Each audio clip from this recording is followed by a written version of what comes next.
21. Cinzas. Dizem que a forma mediadora foi feita para a paz, forma de ensinamento e consolação, mas, quando usada pelos deuses, virou mais, a forma da mentira e da desolação. Da canção de listagem dos ouvintes, 33ª estrofe. Shallan fechou os olhos de Blut sem olhar para o buraco rasgado em seu peito, as entranhas sangrentas. Ao redor dela, trabalhadores resgatavam o que pôde no acampamento. Pessoas gemiam. Alguns desses gemidos interrompidos enquanto Vatar executava os bandidos um por um. Shallan não o impediu. Ele cumpria seu dever com um ar sombrio e, ao passar por ela, não a encarou. Ele está pensando que esses bandidos poderiam facilmente ter sido ele e seus homens, pensou Shallan, olhando de volta para Blut, seu rosto morto iluminado pelas fogueiras. O que separa os heróis dos vilões? Um discurso na noite? Blut não foi a única baixa da investida. Vatar perdera 7 soldados. Eles haviam matado o dobro de bandidos. Exausta, Shallan se levantou, mas hesitou quando viu algo despontando do casaco de Blut. Ela se inclinou e abriu o casaco. Ali, enfiado no bolso, estava o retrato dele que ela havia desenhado. Aquele que o representara não como era, mas como ela imaginara que ele poderia ser. Um soldado em um exército, em um uniforme bem cuidado. Olhos para a frente, em vez de olhando para baixo o tempo todo. Um herói. Quando ele havia arrancado a folha de seu caderno, ela pegou o desenho e o dobrou, alisando as partes amassadas. Eu estava errada, sussurrou ela. Você foi uma bela maneira de recomeçar minha coleção, Blut. Lute bem pelo Todo-Poderoso em seu sono, bravo soldado. Ela se levantou e olhou ao redor do acampamento. Vários dos parchemanos da caravana puxavam cadáveres até as fogueiras para queimá-los. A intervenção de Shallan havia resgatado os mercadores, mas não sem perdas pesadas. Ela não tinha contado, mas o estrago parecia alto.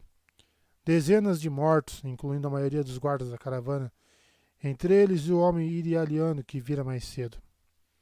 Na sua fadiga, Shallan queria se arrastar até a carroça e se encolher para dormir. Em vez disso, ela saiu em busca dos líderes da caravana. A batedora exausta e ensanguentada de mais cedo estava junto a uma mesa de viagem, onde conversava com um homem mais velho usando um boné de feltro. Seus olhos eram azuis e ele cofiava a barba enquanto conferia a lista traduzida pela mulher. Ambos levantaram os olhos quando Shallan se aproximou. A mulher pousou a mão sobre a espada. O homem continuou a alisar a barba. Ali perto, trabalhadores da caravana arrumavam o conteúdo de uma carroça que haviam emborcado, deixando cair fardos de tecido. E aqui está a nossa salvadora, disse o homem mais velho. Luminosa, nem os ventos poderiam falar da sua majestade ou do espanto da sua chegada oportuna. Shallan não se sentia majestosa, sentia-se exausta, dolorida e imunda. Seus pés descalços, ocultos pela barra das saias, haviam recomeçado a doer e sua habilidade de iluminar se esgotara. Seu vestido parecia quase tão acabado quanto de uma mendiga, e seu cabelo, embora trançado, estava uma absoluta bagunça. O senhor é proprietário da caravana? Indagou Shallan. Macob é meu nome, respondeu ele. Ela não conseguia identificar seu sotaque. Não era taileno nem aletiano. A senhorita já conheceu minha sócia, Tim. Ele indicou a mulher com a cabeça. Ela é a chefe dos guardas. Tanto os soldados dela quanto minhas mercadorias minguaram devido aos encontros desta noite. Tim cruzou os braços. Ela ainda usava seu casaco marrom claro e à luz das esferas de Macob, Shallan viu que era feito de couro fino. O que pensar de uma mulher que se vestia como um soldado e trazia uma espada na cintura? Estava contando a Macob sobre sua oferta, disse Tim, mais cedo na colina. Macob deu uma risada, um som incongruente com os arredores. Oferta, ela disse. Minha sócia achou que na verdade fosse uma ameaça. Esses mercenários, obviamente, trabalham para a senhora. Estavam nos perguntando qual é a sua intenção para com essa caravana. Os mercenários não trabalhavam para mim antes, respondeu Shallan, mas agora trabalham. Foi necessário um pouco de persuasão. Tin levantou uma sobrancelha. Deve ter sido uma excelente persuasão, Luminosa. Shallan Davar. Tudo o que peço é o que disse antes a Tin. Acompanhe-me até as planícies quebradas. Certamente seus soldados podem fazer isso, disse Macob. A senhorita não precisa da nossa ajuda. Quero vocês aqui para lembrar aos soldados o que eles fizeram, pensou Shallan. Seus instintos diziam que quanto mais lembrete da civilização os desertores tivessem, melhor para ela. Eles são soldados, não têm ideia de como transportar uma olhos claros confortavelmente. Vocês, contudo, têm ótimas carroças e muitas mercadorias. Caso não tenham percebido pelo meu humilde aspecto, estou terrivelmente necessitada de um pouco de luxo. Prefiro não chegar às planícies quebradas parecendo uma mendiga. Nós poderíamos aproveitar os soldados dela, opinou Tin. Minha própria força foi reduzida a um punhado de homens. Ela inspecionou Shallan novamente, desta vez com curiosidade. Não era um olhar hostil. Então vamos chegar a um acordo, disse Macob sorrindo de orelha a orelha e estendendo a mão sobre a mesa na direção de Shallan. Em gratidão pela minha vida, cuidarei para que tenha nova indumentária e boas refeições pela duração de nossa viagem juntos. A senhorita e seus homens garantirão nossa segurança pelo resto do caminho, e então nos separaremos, sem nenhuma outra dívida. De acordo, respondeu Shallan, segurando a mão dele. Permitirei que se juntem a mim, a sua caravana e a sua caravana minha. Ele hesitou. Sua caravana? Sim. E a sua autoridade, então, imagino. Esperava que fosse diferente? Ele suspirou, mas apertou a mão dela, concordando. Não, suponho que não. Suponho que não.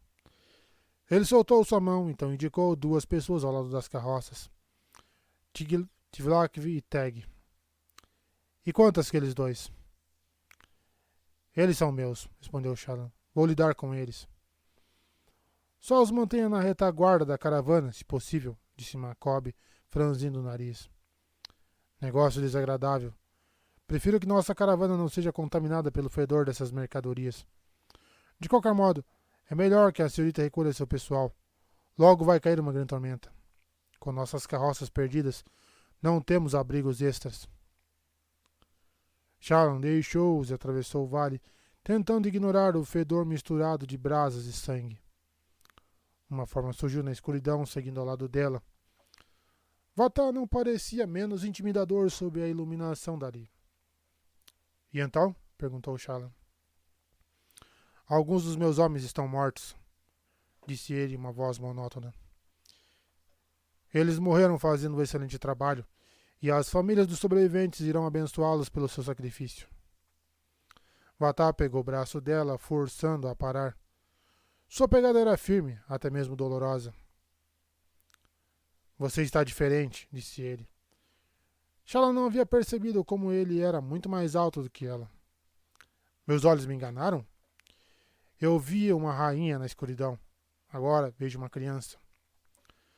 Talvez você tenha visto o que sua consciência precisava que visse, replicou Shallan, tentando soltar o braço sem sucesso. Ela enrubesceu. Vatar se inclinou para perto dela. Seu hálito não era particularmente doce. Meus homens já fizeram coisas piores do que isso, sussurrou ele, assinando com a outra mão para os mortos queimando. Soltos por aí, nós roubamos, nós matamos. Você acha que uma noite vai nos absolver? Você acha que uma noite vai fazer com que pesadelos sumam? Shallan sentiu um vazio no estômago.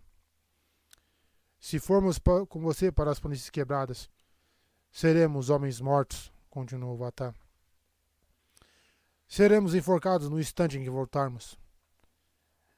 Minha palavra, Sua palavra não significa nada, mulher, gritou ele, sua pegada se intensificando. É melhor você soltá-la, disse Padrão calmamente atrás dele. Vata girou, olhando ao redor, mas não estavam perto de ninguém em particular. Shallan viu o Padrão nas costas do uniforme dele quando o homem se virou. Quem disse isso? Quis saber Vata. Não ouvi nada, disse Shallan, de algum modo conseguindo soar calma. É melhor você soltá-la, repetiu o Padrão. Vata olhou de novo ao redor, então de volta para Shallan, que encontrou o seu olhar com tranquilidade. Ela até forçou um sorriso. Ele a soltou e limpou a mão nas calças, depois recuou. Padrão se esgueirou pelas costas e perna dele até o chão, depois deslizou até Shallan. Esse aí vai ser um problema, disse Shallan, esfregando o lugar onde ele a agarrara. Isso é uma figura de linguagem? Indagou o Padrão. Não, significa o que eu disse. Curioso, começou o Padrão, observando Vata se afastar. Porque acho que ele já é um problema. Verdade. Ela continuou o caminho até Tivlak, que estava sentado no banco da sua carroça com as mãos unidas no colo.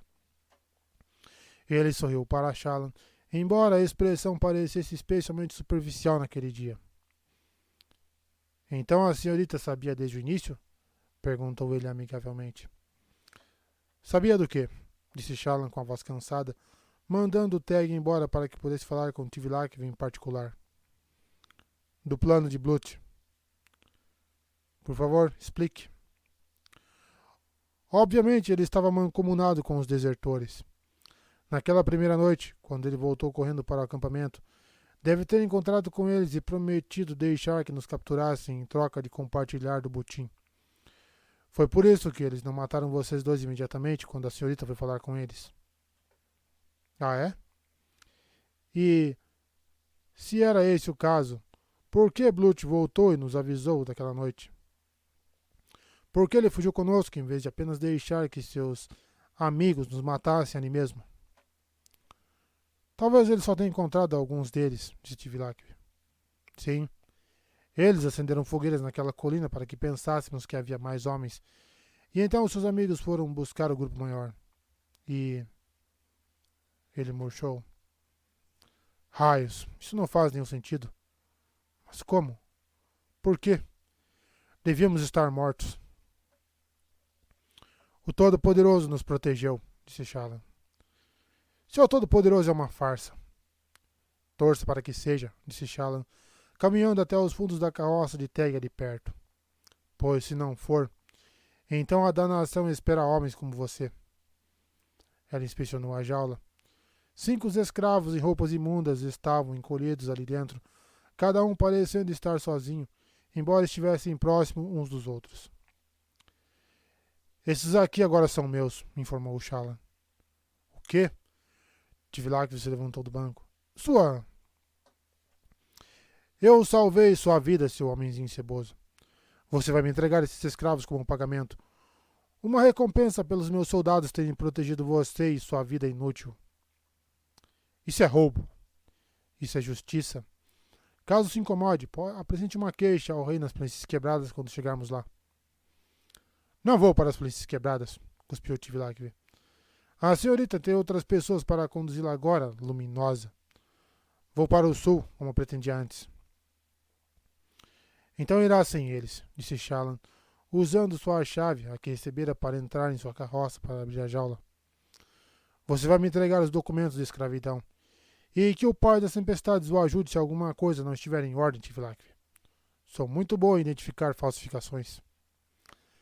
Ela nunca vira um documento de escravidão, então não saberia dizer se era falso ou não. Não se importava. Estava cansada, frustrada e ansiosa para concluir a noite. Um por um, 5 escravos hesitantes desceram da carroça com barbas desgrenhadas e sem camisas. Sua viagem com Tivlak não fora agradável, mas havia sido luxuosa em comparação ao que aqueles homens haviam passado. Vários olharam para a escuridão ao redor como se estivessem ansiosos. Vocês podem fugir se desejarem, disse Shallan em um tom mais suave. Não vou caçá-los. Contudo, preciso de criados e pagarei bem a vocês. 6 marcos de fogo por semana, se concordarem em separar 5 deles para pagar seu débito de escravidão. 1, se não concordarem. Um dos homens inclinou a cabeça.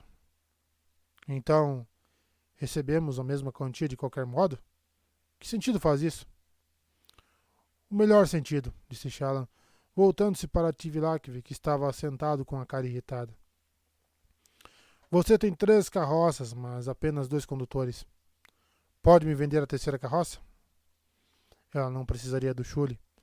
Macob teria um sobrando, já que várias das suas carroças haviam sido queimadas. Vender a carroça? Bah, por que não a rouba de mim? Pare de ser infantil, Tivlakv. Você quer meu dinheiro ou não? 5 bronzes de safira, ladrou ele. E é uma pechincha esse preço. Não vem me dizer o contrário.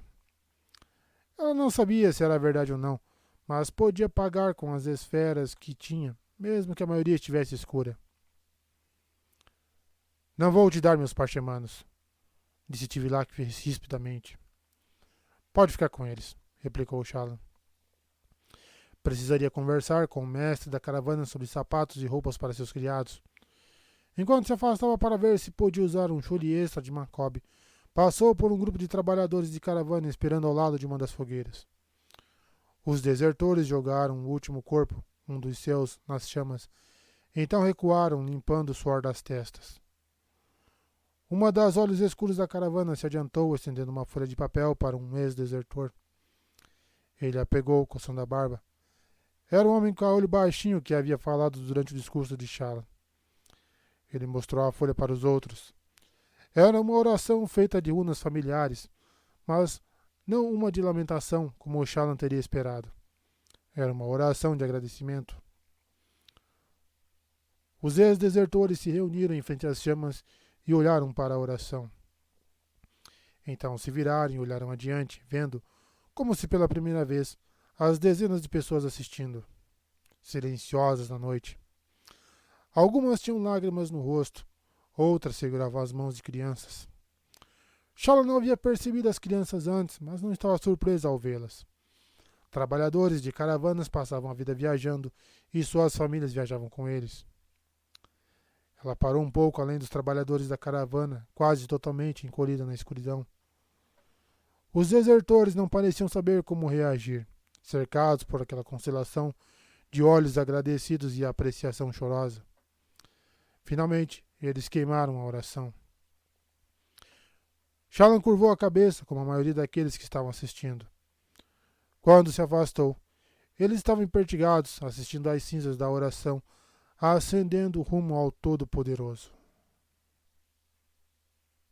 Que reviravolta, hein?